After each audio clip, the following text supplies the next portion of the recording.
Donc, si on veut retrouver le terme d'une suite dont on connaît la règle, donc il faut se souvenir, première des choses, que le n dans notre règle représente le rang.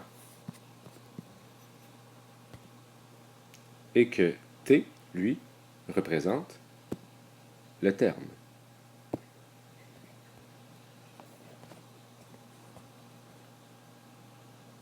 Alors, disons maintenant que je veux trouver le terme du troisième rang, donc à la troisième position dans ma suite.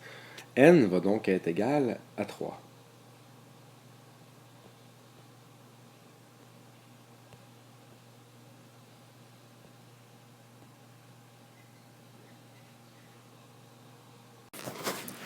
Alors maintenant, ce qu'on va faire, c'est qu'on va aller remplacer la variable n dans notre expression par sa valeur, donc par 3. Mon expression va donc devenir 2 multiplié par 3 moins 3. Ce qui va donc donner en bout de ligne 3. On peut donc affirmer que le troisième terme, sa valeur est de 3. Prenons maintenant le deuxième exemple.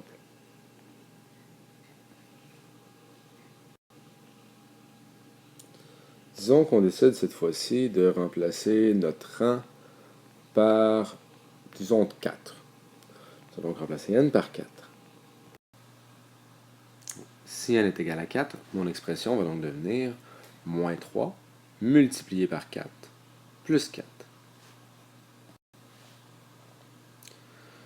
Moins 3 multiplié par 4, vous vous rappelez que ça donne moins 12, et moins 12 plus 4 nous donne moins 8. On peut donc affirmer que le quatrième terme de cette suite est moins 8. Et on va terminer par le troisième exemple. Remarquez ici qu'on a fait exprès, on a mis des fractions. Alors, on a donc ici 2 cinquièmes multiplié par n plus 3 dixièmes. Donc, disons ici qu'on décide de remplacer n par, disons, 11. Je vais donc obtenir 2 cinquièmes multiplié par 11 plus 3 dixièmes. Alors maintenant, la première chose que vous devriez faire, ce serait de mettre vos fractions sur un dénominateur commun. Alors ici, on va mettre notre expression en dixièmes. J'ai donc transformé ici mes cinquièmes en dixièmes. Alors, maintenant, on va faire la multiplication. 4 multiplié par 11 me donne 44. Ce qui va donc me donner 44 dixièmes plus 3 dixièmes. Et 44 dixièmes plus 3 dixièmes me donne 47 dixièmes. On peut donc affirmer que le 11e terme de cette suite est 47 dixièmes, ou si vous préférez, 4,7.